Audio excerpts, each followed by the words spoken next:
मैसूर का शेर।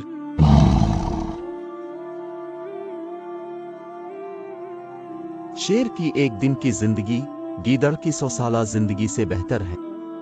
ये तारीखी जुमला मैसूर के शेर टीपू सुल्तान ने उस वक्त गरजदार आवाज में कहा जब अंग्रेज फौज किले का मुहासरा किए हुई थी और सुल्तान की फौज के अफसर सुल्तान को हथियार डालने का मशवरा दे रहे थे। टीपू सुल्तान शहीद रहमतुल्लाह अलैहि अंग्रेजों के खिलाफ जिहाद करने वाले 18वीं सदी के आखिरी मुजाहिद थे। जब मुगलिया सल्तनत जवाल का शिकार हो चुकी थी और अंग्रेज पूरे बरसगीर में अपने पंजे गाड़ रहा था, ऐसे मौके पर ये बाप बेटा हैदर अली और टीपू सुल्तान ही थे जिन्होंने अंग्रेजों को 50 साल तक हिंदुस्तान पर कब्जा करने से रोके रखा और शायद अंग्रेजों को बुहेरा अरब में हमेशा के लिए गर्क भी कर देते अगर टीपू सुल्तान की फौज के अहम अफसर मीर सादिक और पौरिनिया गद्दारी ना करते। आज हम आपके साथ टीपू सुल्तान से मुताल्लिक अहम हकायक शेयर करेंगे। अगर आपने अभी तक हमारा चैनल इस्लामिक हीरोज को सब्सक्राइब नहीं किया तो जल्दी से इसे सब्सक्राइब कर लें और घंटी के बटन को दबाना ना भूलें ताकि आपको हमारी हर आने वाली वीडियो बर वक्त मिल सके। मैसूर भारत की रियासत कर्नाटका में वाक़ मशहूर शहर है। ये मैसूर की सल्तनत का हिस्सा था। मैसूर की आज़ादी की तारीख दो मुजाहिदीन इस्लाम के बगैर अधूरी है, सुल्तान हैदर अली और उनके लायक फर्जंद सुल्तान टीपू। टीपू सुल्तान के वालिद हैदर अली को अपने 20 साला दौरे हुकूमत में मरहटों, निज़ाम दक्कन और अंग्रेज़ों तीनों का मुकाबला करना पड़ा। अंग्रेज़ों के खिलाफ सुल्तान हैदर अली 2 जंगें लड़े। पहली जंग मैसूर 1766 से लेकर 1769 तक, जब हैदर अली ने मद्रास की दीवारों के नीचे पहुंचकर अंग्रेज़ों को सुलह करने पर मजबूर कर दिया। दूसरी जंग मैसूर 1780 से लेकर 1784 तक, जब उन्होंने कर्नल बेली और मेजर मनरो को फैसला कुन शिकस्त दी। इसी जंग के दौरान दिसंबर 1784 में सुल्तान ने बवजह आर्जा सरतान वफात पाई। आपकी वफात के बाद आपके फर्जंद टीपू सुल्तान मैसूर के हुक्मरान बने। टीपू सुल्तान 20 नवंबर 1750 को रियासत मैसूर में बंगलोर के करीब एक छोटे से शहर दीवानहिली में पैदा हुए। वो सुल्तान हैदर अली और उनकी अहलिया फातिमा फखर अल-निसा के बड़े बेटे थे। टीपू सुल्तान का नाम जनूबी हिंदुस्तान के एक मशहूर बुजुर्ग हजरत टीपू मस्तान के नाम पर रखा गया था। टीपू सुल्तान के आबाओ अजदाद का ताल्लुक मक्का मुअज़्ज़मा के एक मुअज़्ज़ज़ कबीले कुरैश से था, जो कि टीपू सुल्तान की पैदाइश से तकरीबन 1 सदी कब्ल हिजरत करके हिंदुस्तान में बरास्ता पंजाब, दिल्ली आकर आबाद हो गया था। टीपू सुल्तान एक दलेर जंगजू और ताकतवर हुक्मरान थे। वो इतनी तेजी से आगे बढ़ते कि दुश्मन को लगता था कि वो बैक वक्त कई महाजों पर लड़ रहे हैं। टाइगर टीपू सुल्तान का रियासती निशान था और उन्होंने हथियारों और यूनिफॉर्म पर भी शेर के नक्श सजा रखे थे। इसके अलावा शेर के साथ एक वाक़ये ने भी इनको ये शोहरत दी। जब शिकार के दौरान टीपू सुल्तान की बंदूक जाम हो गई और इसी लम्हे शेर उन पर कूद पड़ा तो टीपू सुल्तान ने अपना चाकू निकालकर शेर को मार डाला, जिसके बाद से टीपू सुल्तान को मैसूर का टाइगर कहा जाने लगा।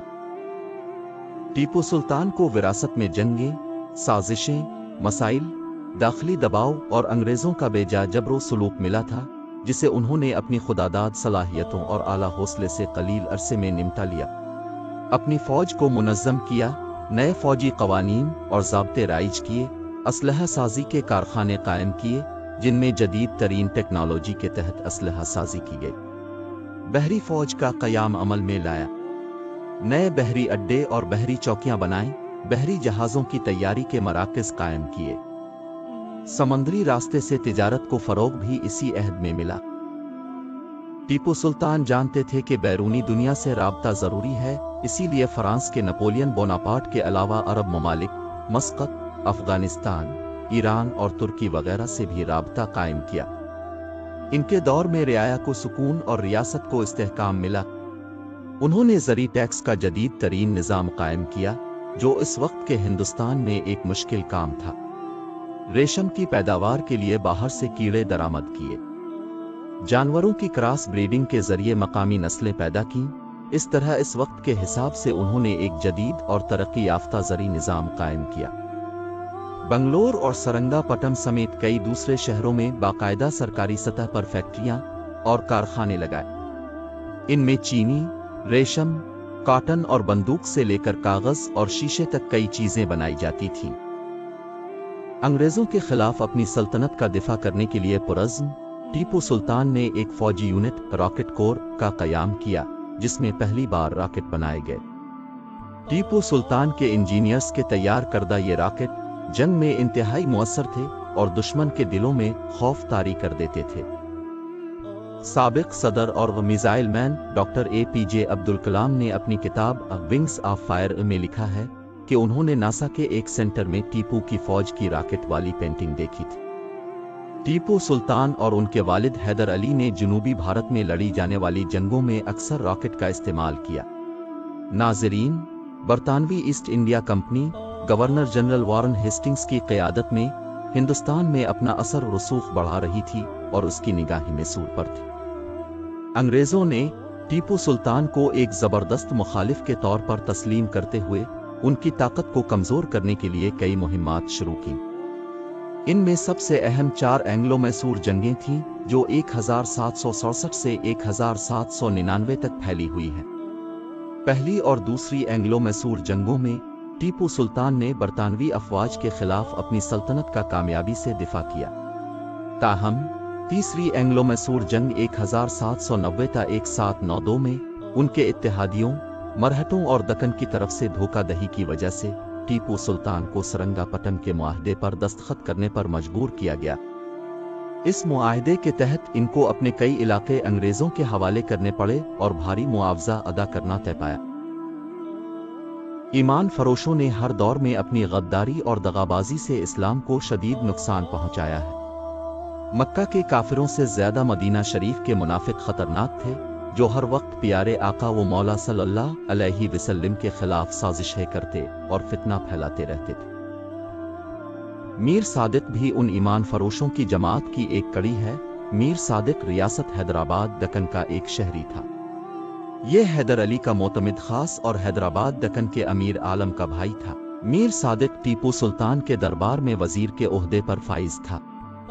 तीसरी मैसूर की जंग के बाद टीपू सुल्तान ने कई इस्लाहात की। एक मजलिस कायम की जिसका नाम ज़ुमरा गम निबशद रखा। इस मजलिस के क़याम की वजह ये थी कि अवाम में सल्तनत की जिम्मेदारी का एहसास पैदा हो, मगर मीर सादिक ने इसे नाकाम बना दिया। मीर सादिक के असर और रसूख का ये आलम था कि वो सुल्तान तक कोई खबर ही ना पहुंचने देता था। वो बड़ी राजदारी से सल्तनत बरतानिया का साथी था। नाकामियों के बावजूद टीपू सुल्तान ने हिम्मत नहीं हारी और तीसरी जंग में मुआहदे के बाद का वक्त अपनी फौज और दिफा को मजबूत बनाने में सरफ किया। चौथी एंग्लो मैसूर जंग, जो सबसे फैसला कुन साबित हुई, 1799 में शुरू हुई।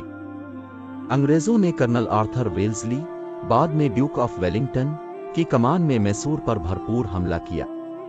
ये जंग बहुत शदीद थी। टीपू सुल्तान ने इंतहाई जवामर्दी से डटकर मुकाबला किया। दारुल हुकूमत सरंगापटम का अंग्रेजों की जानिब से मुहासरा शदीद था, जो कई हफ्तों तक जारी रहा। दोनों तरफ से शदीद हमले होते रहे, यहां तक कि टीपू सुल्तान का पल्ला आहिस्ता आहिस्ता भारी होने लगा। ऐसे में अंग्रेजों ने मीर सादिक से खुफिया मुलाकातें करके उसे डराया कि टीपू सुल्तान की कहानी बस अब खत्म होने वाली है, फिर तुम्हें हमारे इताब से कौन बचाएगा? अगर खैरियत चाहिए तो हमारी हिमायत कर दो, हम तुम्हें और तुम्हारे खानदान को कुछ नहीं कहेंगे। इसी तरह पौरनिया से भी खुफिया मुआहिदा किया गया। मीर सादिक ने सरंगापटम के मजबूत किले का नक्शा अंग्रेजों को फराहम कर दिया, जिसकी वजह से किले में मौजूद असलहा डिपो और दीगर कई अहम मकामात के बारे में अंग्रेजों को मालूमात हासिल हो गई। दूसरी जानिब जंग में एक मामूली से वक्फे के दौरान पौरनिया अपने दस्तों को ये कहकर पीछे ले आया कि वो अपनी तनख्वाह आकर ले जाएं। इसमें मुहिब वतन सिपाही तो अपनी जगह ठहरे रहे कि ये कौन सा वक्त है तनख्वाह लेने का, लेकिन फिर भी सिपाहियों की एक बड़ी तादाद पौरनिया के पीछे चली गई। बस इसी मौके से अंग्रेजों ने फायदा उठाकर भरपूर हमला कर दिया।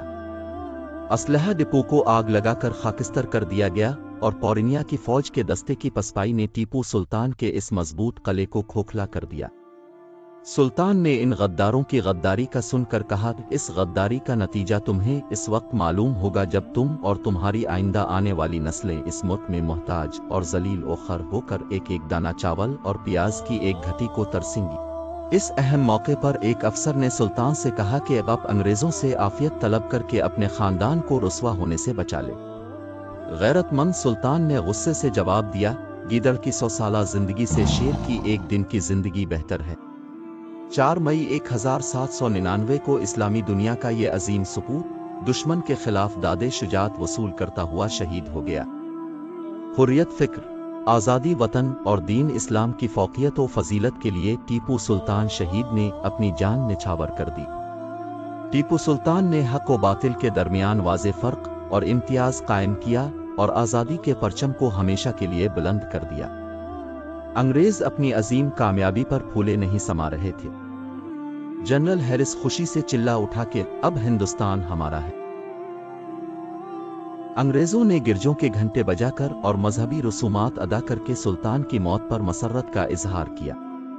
ये इस बात का ऐलान था कि अब हिंदुस्तान में बरतानवी इक़्तिदार मुस्तहकम हो गया और उसको अब कोई खतरा नहीं। इस शिकस्त से इस्लामी रियासत में सूर खत्म हो गई। मीर सादिक को 1799 में सरंगापटम की झड़प के दौरान कत्ल कर दिया गया और इस तरीके से एक मुनाफिक अपने किफरे किरदार तक पहुंचा। अल्लामा इकबाल ने कहा था, जफर अज बंगाल व सिद्क अज दकन, नंग आदम नंग दीन नंग वतन। इसमें कोई शक नहीं कि औरंगजेब आलमगीर रहमतुल्लाह अलैहि के इंतकाल के बाद इस्लामी हिंद में हैदर अली और टीपू सुल्तान जैसी हैरत अंगेज सलाहियत रखने वाला तीसरा कोई हुक्मरान नजर नहीं आता। हैदर अली और टीपू सुल्तान को हिंदुस्तानी तारीख में इसलिए भी बुलंद मकाम हासिल है कि उन्होंने मुसलमानों के ज़वाल के दौर में अंग्रेजों का बेमसल शुजात और समझदारी से मुकाबला किया।